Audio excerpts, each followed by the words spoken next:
Okay. As I can see that your attendance is very low today. I don't know why, but right now it is low. Let's start. I've already waited for others to join for 5 minutes. But okay, so yesterday we were discussing about the Keynes theory of money, in which we stopped at a point where we were discussing the interest rate, and by the discussion of the interest rate, we came to a point where we were talking about the liquidity trap. The liquidity trap. Now, what is this liquidity trap?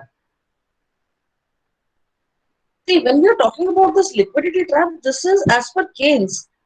It's a remote possibility of a situation. What remote possibility is this? That the interest rate will fall to a critical minimum level. I hope I'm audible to you all. Yes, ma'am. Thank you. Yeah. So, what situation, what remote possibility is this? That the market rate of interest will become so low that it will be minimum. As you can see in the graph over here, I'll make the graph a bit smaller so that it is visible to you.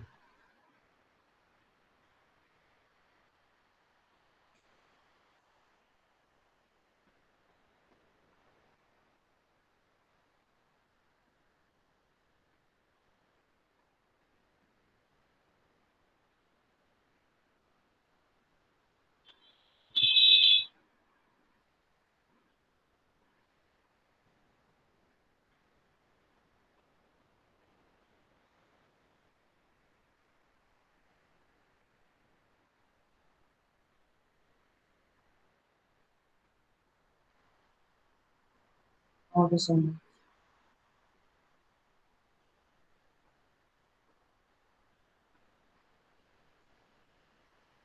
yes, now as you can see in the graph itself, at a point where we are able to see this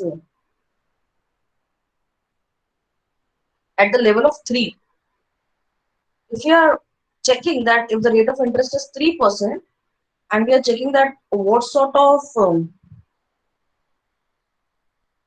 speculative demand for money is there, we are able to see that this line is going flat over here, and they've marked that it is up to the infinity.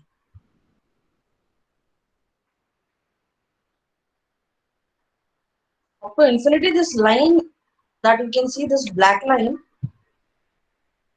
is going flatter.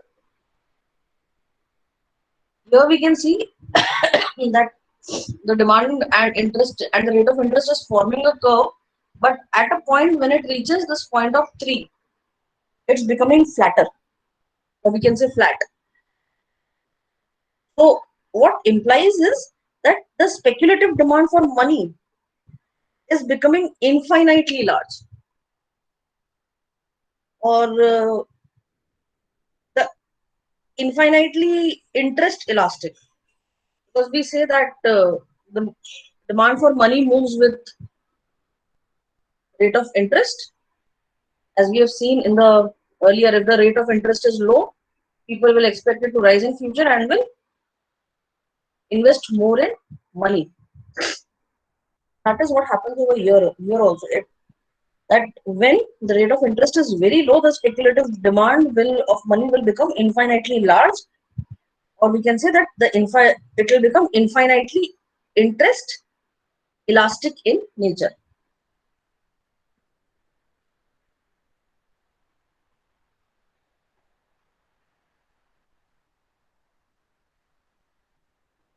See, this is a situation in which the rate of interest is going below the critical minimum level. Basically, a level below which the below which a person might prefer to hold idle cash. That even this is not the rate of interest, the bank will also pull down its shutters. कि नहीं, अब नहीं. Now we are not investing anywhere. At the same time, even a normal common man will think about holding more cash as compared to investing it anywhere. This kind of situation is called the liquidity trap situation, in which a person is not ready or is not willing to invest in the market. This phenomena of liquidity trap is can be explained with the reference of stock market players also. That if there are two kind of speculators, which can also be called as factors in the stock market, we are having this two kinds of factors. What are the two kinds of factors in stock market? Anyone can tell me?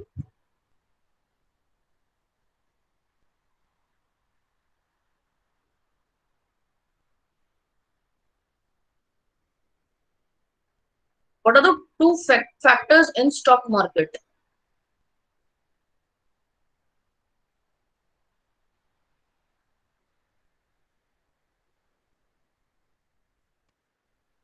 No, Rahil, it's not intraday and delivery, beta.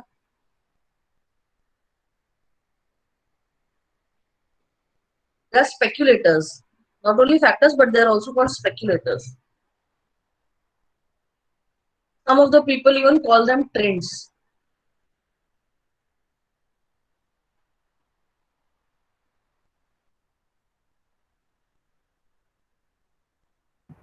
Ma'am, one of the factor is company's credit. Maybe not sure. No. How many of you have seen the building of BSC? Anyone over here who has seen the building of BSC or NSC?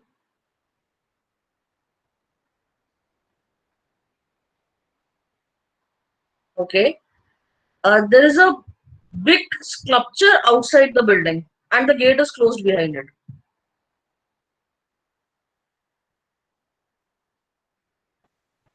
Bull? Exactly. It is Another one bull is, and bear. Bull and bear. yes, the two speculators of any sort of stock market are bulls and bears. Now, these factors, that is, bulls and bears, operate only also in the money market. It's not just that they are operating in the stock market itself, they are also operating in the money market. Now, how are they operating in the money market? What happens is that bulls are those who expect the interest rate to go down and the bond prices to go up in future. So what they'll do is they'll convert their idle cash into bonds. Whereas bears, on the other hand, are expecting the interest rate to go up and the bonds prices to go down. We even say that the market is showing bullish trend or bearish trend. So that is what this is all about. That when it is about bulls, we are expecting the price of bonds to go up, and when it is bears, we are expecting the when it is bulls, we are expecting the price of bonds to. What are we expecting? We expect Price the to get interest high. rate. Yes, we expect the interest rates to go down and the prices to go up. Whereas in bears, it is exactly opposite. We expect the interest rate to go up and the bonds prices to go down. And therefore, they sell off their bonds and accumulate idle cash. In bullish trend, we will invest. In bearish, we will try to withdraw the money. So these bullish and bearish factors explain the liquidity preference curve also. The behavior that is explaining the liquidity trap is it is basically a preference of for unlimited idle cash balance. When the interest rate of the market is coming very low, what will happen? A person will try to hold all the cash possible in his hand only. They will not try to invest anything because the rate of interest is very low, or we can say the rate of interest is at a critical minimum level.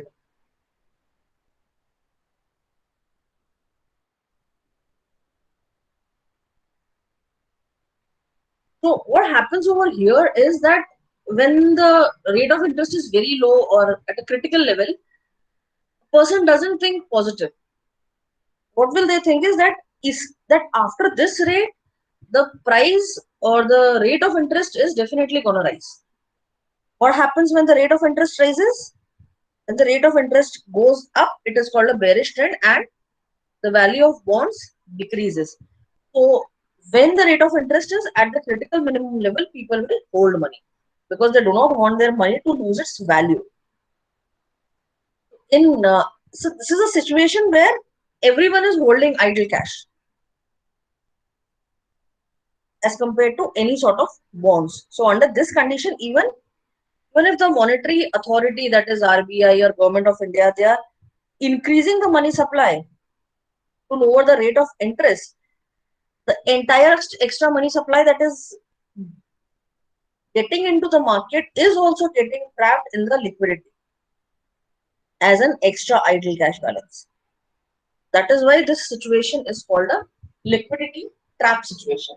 And in this situation, no matter what a person tries to do, no matter what the government or the agencies are trying to do, they will not be able to come out of this minimum minimal interest rate until and unless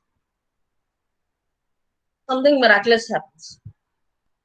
Because until and unless we are having this lowest possible interest rate, a person is not going to invest in the market.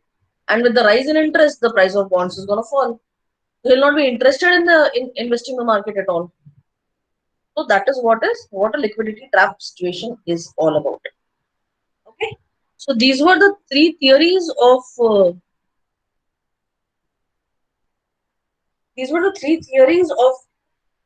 demand for money that we were going to consider as these theories of, that is, Fisher's theory, classical theory, Fisher's theory, Cambridge theory, and Peace theory are done by us. We have understood that what is the demand for money and what all factors are involved in influencing this demand for money. What we will do now is we'll try to understand that what is the supply for money. Because only having demand for something in the market is not going to serve the purpose. That particular thing should also be supplied. So further in our unit, we will move ahead towards the supply of money. Like in whatever we have done till now, we have understood that money is playing a very important role in the economy. But any sort of excessive money or any sort of shortage in the supply of money is not only harmful to the economy, but it is having very too many negative effects also. So what we do is we try to supply the money in a way so that it is regulated and controlled in accordance to the requirement in the economy. जितनी जरूरत है हम बस उतना ही supply करते हैं. That is what we are trying to do. So it is for this reason that we want to regulate and control the supply of money. The measuring of money supply becomes very important. It is very much inevitable for us to measure that how much money is going to the market. So in order to understand this measuring thing, what we will do is we'll try to understand what are the sources of money supply, the measures of money supply, and the theory of money supply. These are certain things that we will be considering in the supply of money. So the first thing that comes into existence or that can be brought to our notice is the sources of money supply. First of all, you tell me this. If we are having the demand for money and there is no supply, will we be able to fulfill our demand?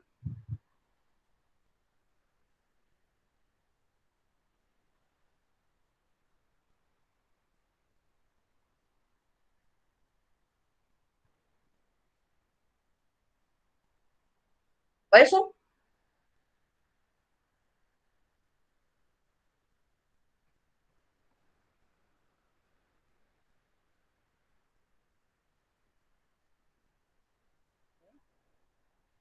And what if we are having lesser demand for money and more is supplied? What will happen then?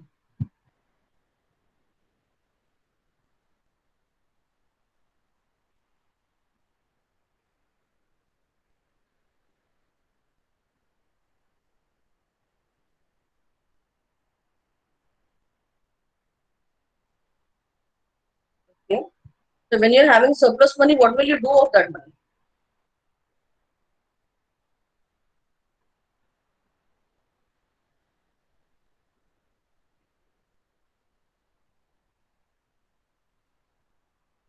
What about others?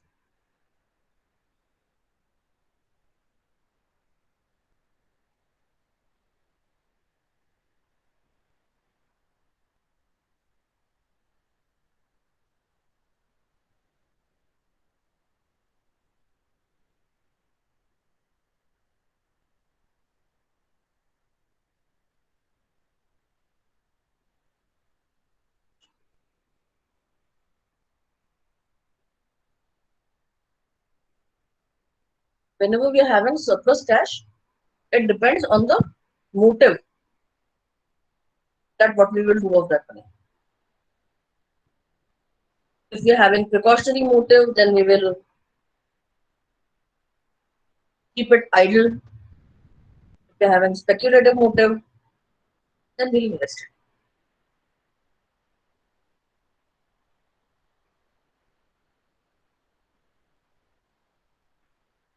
आइंदा से कभी कोई पूछे that what will you do of the money? Think once what is your motive with the extra money. Okay, we have done all the three motives, right? Transaction motive, precautionary motive, and speculative motive. Have we done or not? Yes, ma'am. Whenever someone asks you that if you are having extra money or surplus money, what will you do of that? Just give it a thought. That what is your intention with the surplus money? Either you want to use it for precautionary purpose, or you are intending to use that money for speculative motives, and accordingly reply. फटाक से reply नहीं कर देना. That we will be saving it and investing it. Saving it and investing it where? In the stock market, in the bank, in the form of FD. How? A number of investments are there.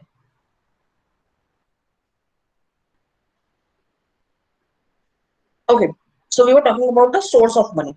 Now, what are the sources of money? Anyone can tell me that? From where can money be supplied? RPI. And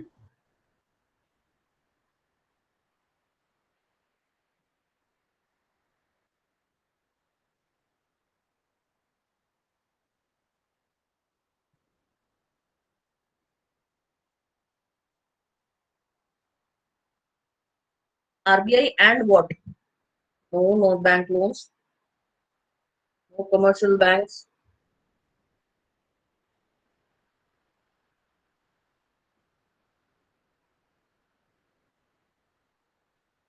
NSE and BSE can give you bonds and shares. It cannot give you money.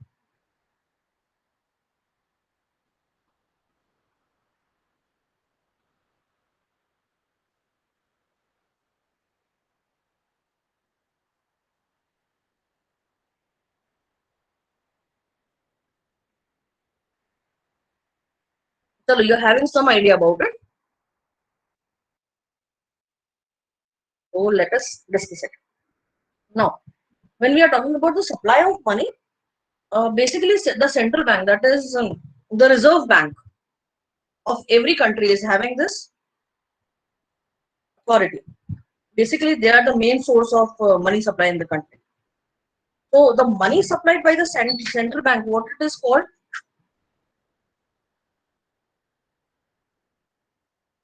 The money that is supplied by the central bank is called the high power money, because the central bank is not the only source of supply of money which is used as a medium of exchange.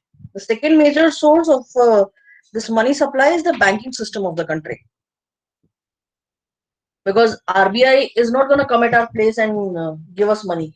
Hello, bhai, you needed some money, I'll give it to you. That is not going to happen. So the second major source of money supply is the banking system of the country. Now, what does the banks do is they create a money supply in the process of borrowing and lending with public. If you are asking for loan, the bank will give you the loan. If you are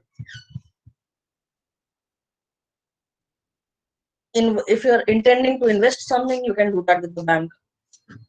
So the money is created by the commercial bank also, but that is called credit money.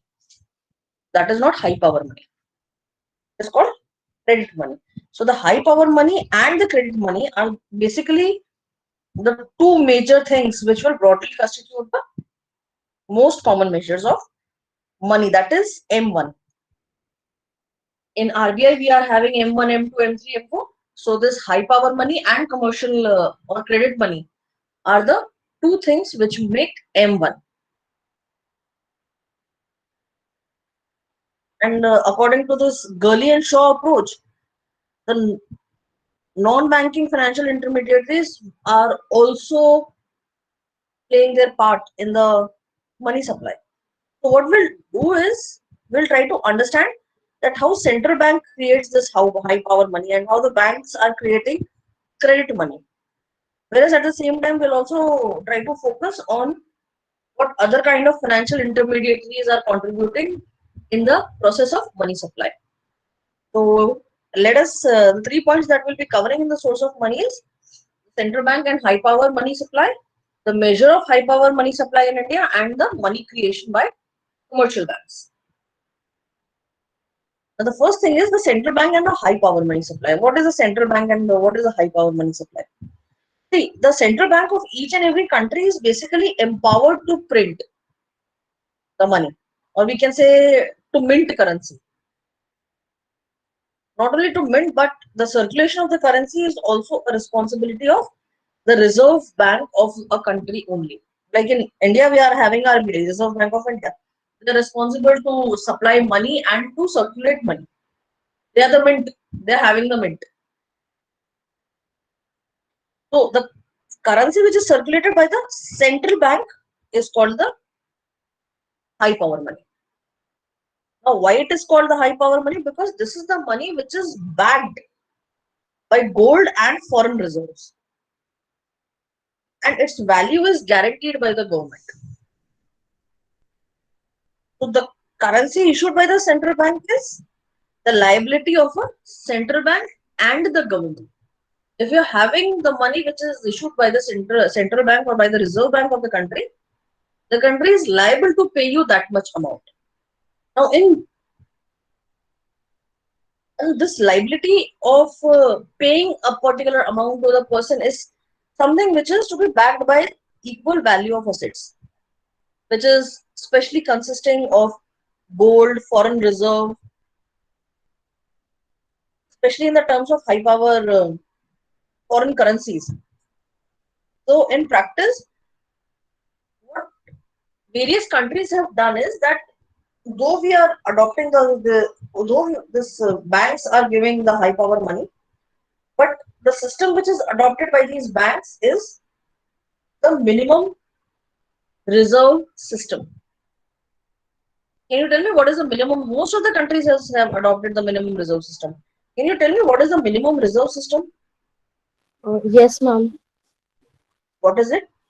Ma'am, in minimum reserve system, all the commercial banks of the country which are registered under the Reserve Bank have to keep a certain amount of cash and certain amount of gold reserve with the central bank. Beta, that is CSR and SCR and ER. When the commercial bank is asked to keep a certain amount of reserve with the central bank, that is the statutory cash reserve or the excess reserve. It is not minimum reserve system. Minimum reserve system is something which is done by the central bank itself. Because under this minimum reserve system, it is the central bank which is required to keep a certain minimum reserve of gold and foreign currencies, and so that they are able to empower the issue of currency to any extent. See, it is even mentioned on your screen. In most countries have adopted a minimum reserve system under which the bank is required to keep certain minimum quantity of gold and foreign securities and is empowered to issue currency to of any extent. So here, when we are talking about high power supply and minimum reserve system, it is the central bank which has to back this amount with gold and foreign securities. Like India has adopted the system. We were not having this system of minimum reserve until October 1956. We have adopted the system in the year of October 1956. And what happened was, this RBI was required to hold the reserve of some 515 crores, consisting of foreign currencies and gold. So what they did, they held the foreign currency worth rupees 400 crores and gold worth 115 crores. In 1957, this reserve was further reduced, and now they were not holding any sort of foreign currencies. They were only holding gold. That is 115 crores of gold, and the rest in the form of the rupee security, because there was a scarcity of foreign exchange, and in order to meet these import bills, we need certain amount of foreign exchange. So instead of holding the foreign exchange as the minimum reserve, what the Central Bank of India did was it used that amount in order to pay back the outstandings, and the gold reserve of 150 crore was kept. Now this gold reserve of 115 crores was against the currency of 1,50,000 crores that was in circulation in the country at that point of time. So if we are trying to calculate, if we are trying to find the ratio or the percentage, then what is the percentage of 115 crores as compared to 150 crores? Sorry, 1,50,000 crores. Can someone divide it for me? 115 divided by 1,50,000.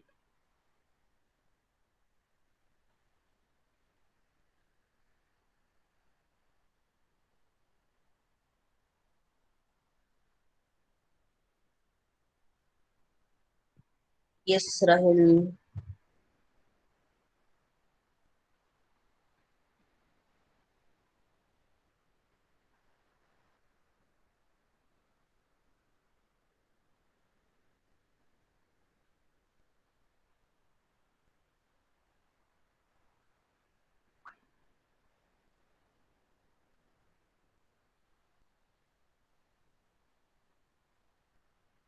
Exactly.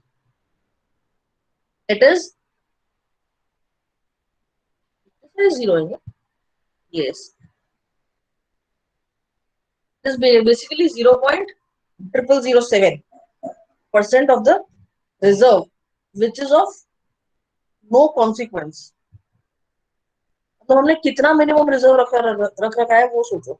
Now this makes the Indian currency system a managed paper currency system, because we are not having any sort of gold reserve to back up the currency which is there in the market. Our reserve is very small. So our currency system is called the managed paper currency system. Now in India there are two sources of high power money supply, and which are they? They are the Reserve Bank of India, that is RBI, the central bank of the country, and the government of India, which can also be termed as GOI if you want.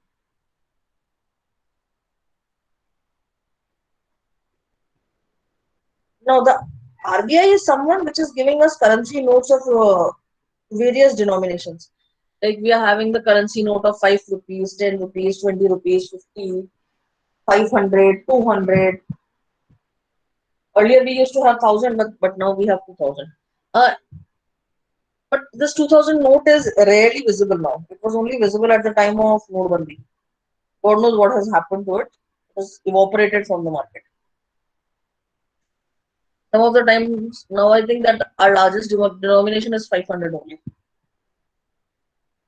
So the what RBI does is it issues the currency in notes, in rupee notes and coins of all sorts of denominations on behalf of the government of India. And then this currency that is issued by the RBI on behalf of the government accounts for only 7 to 8% of the total high power money, not more than that. Okay, so let's move ahead towards the measurement of the high power money supply, the measure of high power money supply in India. Now, what RBI does it uses a certain formula of the high power money supply, and that is H is equal to C plus R plus OD. Now, here C is the currency which is held by the public, R is the cash reserve of the commercial banks, and OD is other deposits with RBI. That is the actual formula which was devised by RBI in order to check the measure of high power money supply. Now, since this other deposits of RBI is something which is for a very insignificant proportion. If we are talking about the gold reserve, it is not even 1% of the total money supply with the public. So what we'll do that while measuring this high power money supply, this other deposits will be ignored. Will not take that into consideration. So whenever we are trying to measure the high power money supply in India, our calculation will be H is equal to C plus R, that is currency held by the public and the cash reserve of the commercial bank. Moreover, the cash reserves with the commercial bank will also be taken into consideration because the credit money which is supplied by the banks increases when the money supply and circulation is added to H. Now, therefore, it is useful to look at the process of this money creation by banks. Here, till here, we were talking only about the high power money. But now we have understood that there is an addition to this money by the credit money which is supplied by the banks. So, what is this credit money and how it is supplied by the banks? It becomes very important for us to note that too.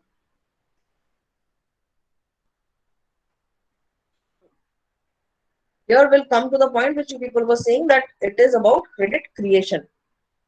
So the commercial banks are, RBI is the first most important one, the source of money supply, and these commercial banks are the second most important source of money supply. Because the money that these commercial banks supply, it is not called the high power money.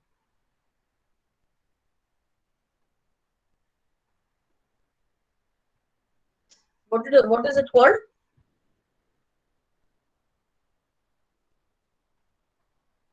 What is the money which is created by high power, sorry, not high power, by the commercial banks called?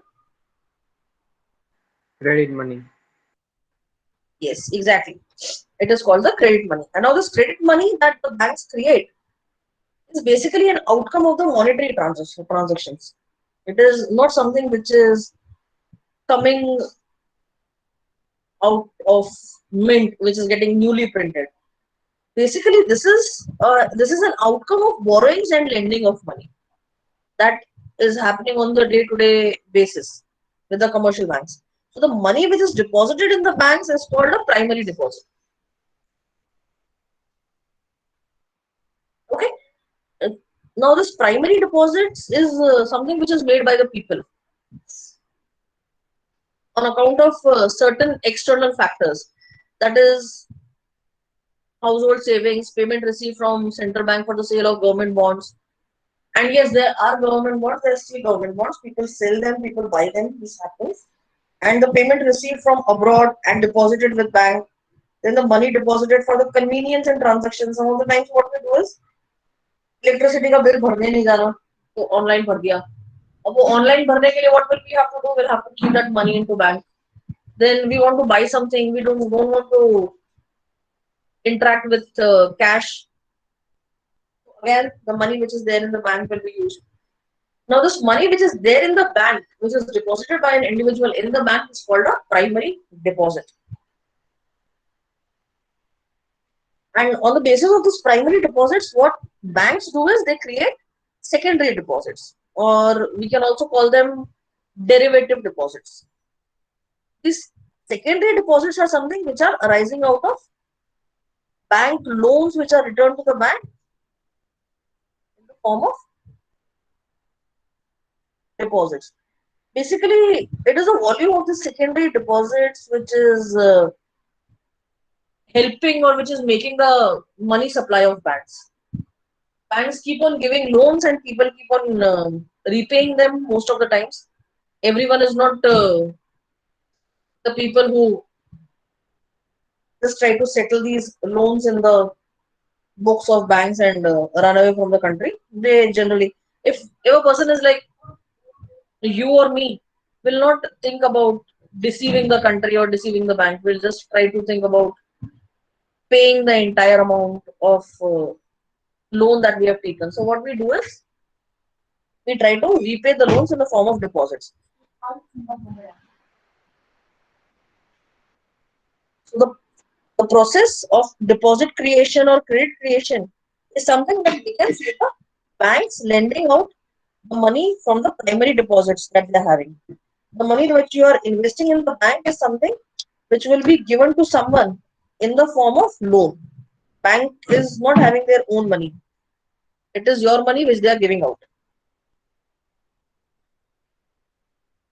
In fact, the banks cannot even loan out the entire amount. They have to keep certain sorts of reserves. And there are basically two types of reserve that a bank is, which is mandatory for the bank to keep, and that is statutory cash reserve and excess reserve. So what is this statutory cash reserve? This is imposed by the central bank as a mandatory cash reserve, that this is the amount you will have to keep.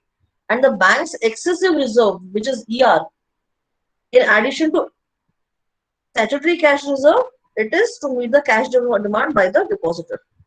A depositor might be holding like, some lakhs of money in the account, and all of a sudden he needs the money. So he'll come to the bank and ask for the money. You cannot say कि हमने loan दे दिया है. A bank has to keep that amount, has to pre-plan and keep the amount so that it can be paid off to the depositor. After maintaining all these required cash reserves, the bank can loan out the balance of your primary deposits. This lending starts the process of credit creation, or we can say the derivative deposits. And the amount of total derivative deposits which are created by the banks depends on certain aspects like the amount of primary deposits. We say that ये bank इतना बड़ा है, वो bank उतना बड़ा है. How are these banks big? These banks are big on the basis of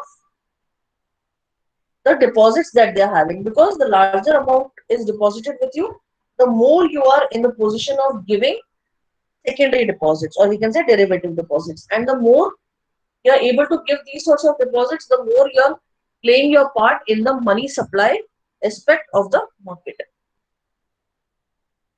So this deposit creation is or this supply creation or derivative deposit creation is something which depends on the amount of primary deposits, the rate of reserves required, the demand for bank loan by the society, and the efficiency of the banking system. This derivative deposits are treated as the money which is created by the commercial banks. So yes, you are right, money is created by the commercial banks, but that is the money which you have given them once. It is not the high power money. It is the credit money, or we can say it is a derivative deposit. So by understanding all this, we can conclude that the sum of high power money which is issued by the central bank and the derivative deposits which are created by the commercial bank is, in general, the total money supply of a given country.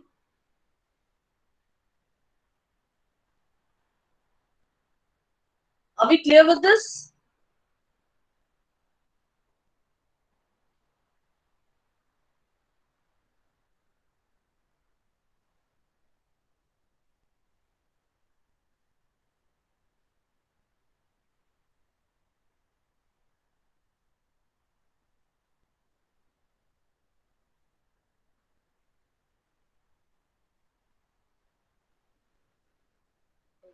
Okay. So as we are all on the same page that there are sources of money supply which are there. Now there are certain aspects to money supply like the determinants of money supply. Now, what are the determinants of money supply? Is anyone having any idea?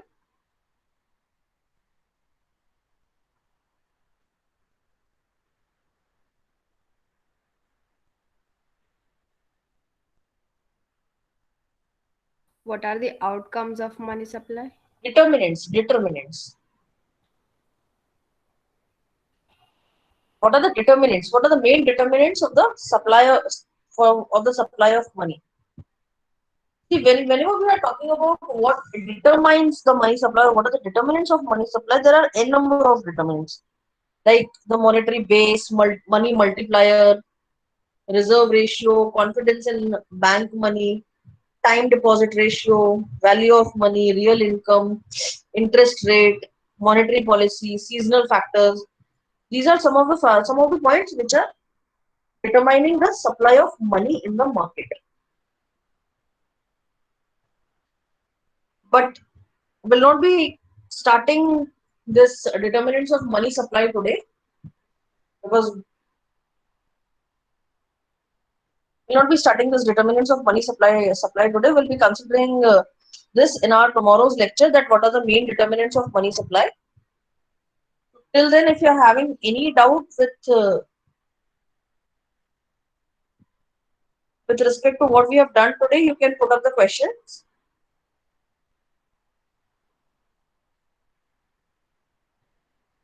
And if you're not having any doubt, then thank you for attending the class. I hope you have marked your attendance properly. Those who are having a doubt, they can put up the question. If you're not having a doubt, thank you for the day. Get ready for your next class. Thank you, ma'am.